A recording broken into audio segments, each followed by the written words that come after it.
représentent des émissions.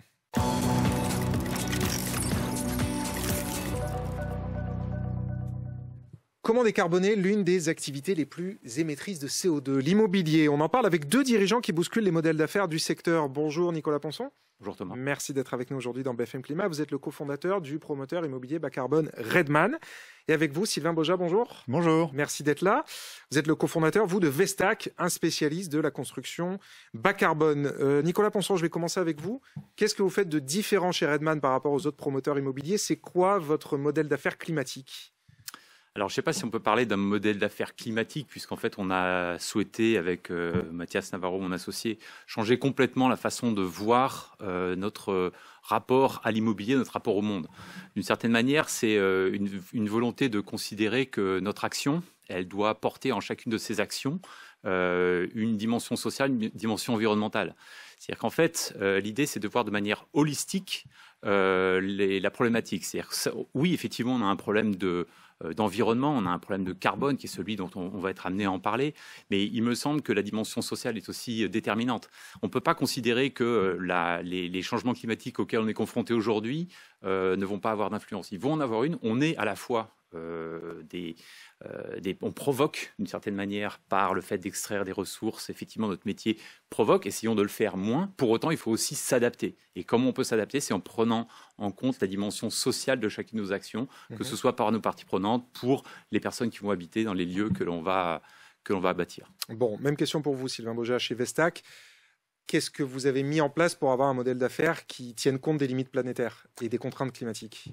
C'est marrant, ça fait énormément écho à ce que disait Nicolas, c'est-à-dire qu'il y a les contraintes planétaires, climatiques, mais il faut que ça s'inscrive dans un cadre soutenable également socialement.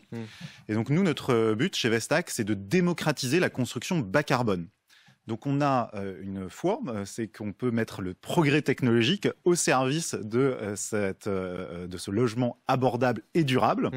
Et donc Vestac fait de la construction bas carbone sous forme de construction modulaire. Donc on préfabrique des éléments de bâtiments en usine qui ont été conçus avec un jumeau numérique pour pouvoir ensuite les assembler de manière la plus optimale et la plus efficiente possible en économisant les ressources tout en gardant une construction abordable. D'accord. Et alors, vous dites, parce qu'on a échangé évidemment avant l'émission, que vous êtes capable de transformer les bâtiments en puits carbone. Comment est-ce que vous êtes capable de faire ça ?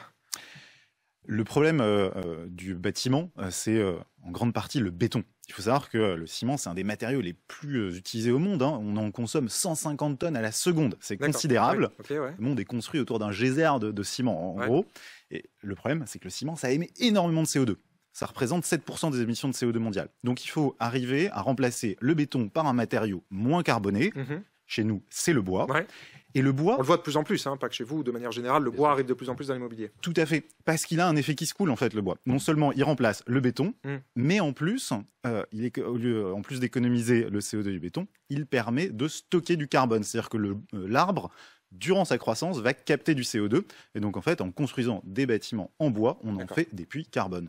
Vous arrivez, vous aussi, à mener des projets d'ampleur autour du bois ? Oui, tout à fait. C'est devenu une des marques de fabrique de l'entreprise, avec un deuxième levier qui est extrêmement important, qui est la restructuration.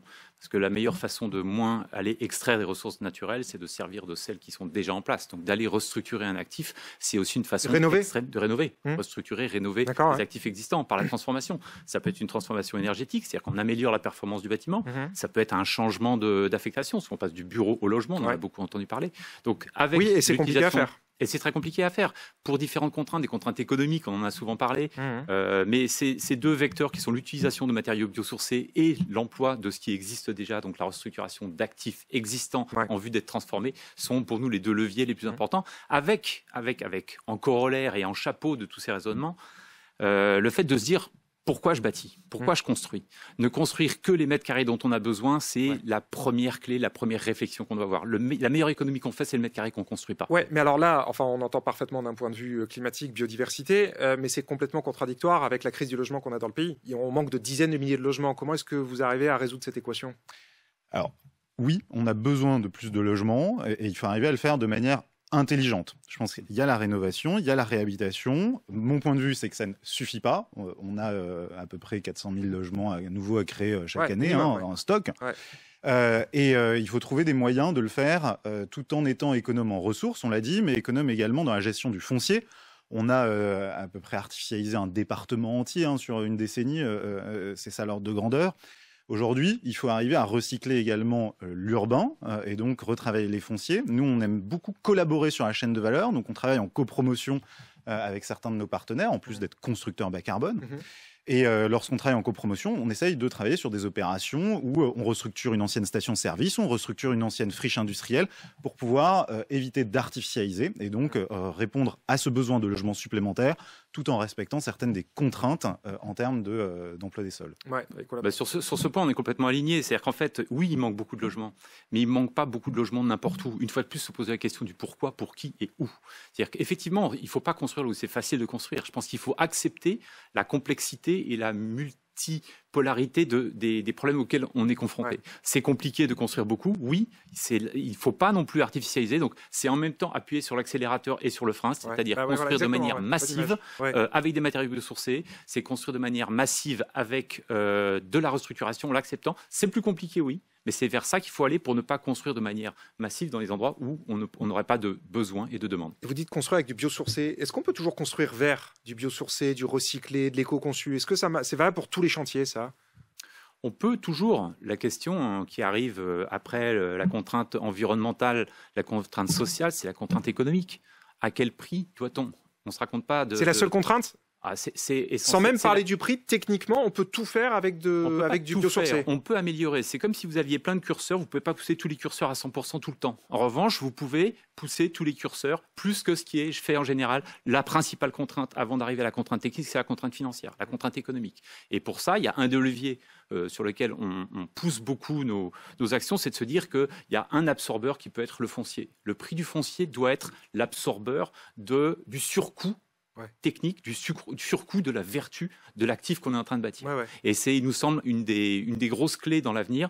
On ne pourra pas vendre plus cher. Aujourd'hui, on est au taquet, malheureusement, des capacités d'endettement des acquéreurs, essentiellement pour le logement. Donc, la ressource, malheureusement, c'est plus cher de construire de manière vertueuse. Donc, il faut aller chercher vers une ressource sur le foncier. Vos modèles d'affaires, on les a bien compris. On a bien compris aussi qu'en ce moment, il y avait une grave crise du logement et de l'immobilier en général dans le pays. Est-ce que vos modèles résistent à la crise actuelle ou est-ce qu'ils les malmènent? Est-ce que c'est dur en ce moment pour vous? Bien sûr que c'est dur. C'est dur.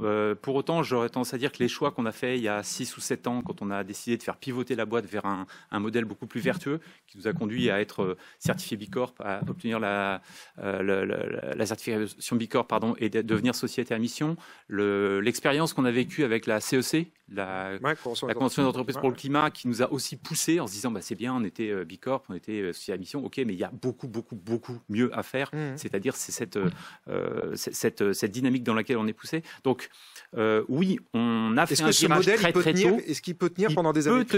Il peut tenir encore. Pour autant, c'est vrai qu'il nécessite de faire des renoncements. Je sais que c'est un sujet qui revient souvent. Absolument. Et pour moi, pour aller même plus loin, je pense qu'on mesure l'engagement d'une entreprise à ses renoncements. Et c'est ces renoncements qu'on a fait, de se couper de certains marchés, d'assumer le fait qu'on n'ira pas sur certains marchés. Comme quoi, par exemple, des exemples concrets de renoncement? C'est le fait d'aller sur des marchés qui sont... on renonce, par exemple, à construire du logement à plus de 300 mètres de centres commerciaux, à plus de 300 mètres des transports en commun. Pourquoi? Parce que sinon, vous construisez de manière bas carbone, vous construisez de manière extrêmement vertueuse, mais vous dites aux utilisateurs, prenez votre voiture pour bouger. Non. C'est-à-dire qu'on s'est donné une grille avec des critères extrêmement contraignants, et c'est pour ça que la crise du logement elle est importante, mais de construire de manière massive ne suffira pas. Il faut construire de manière massive, pas n'importe où, pas n'importe comment. C'est la complexité du problème dont je vous parlais tout à l'heure. Très intéressant. Mot de la fin pour vous, Sylvain? Écoutez, je pense qu'on a besoin d'impulsion également générale du secteur. Il faut arriver à entraîner tous les acteurs, que ce soit les acteurs investisseurs dans le monde du logement, mais également les collectivités territoriales qui ont leur mot à dire pour pouvoir accélérer également les projets et pouvoir nous permettre de faire advenir cette ville de demain le plus rapidement possible. Bon. Ce sera le mot de la fin. Merci beaucoup à tous les deux, Nicolas Ponceau, cofondateur de Redman, et Sylvain Baujac, cofondateur de Vestac. On accueille maintenant Antoine Poincaré pour son journal du climat.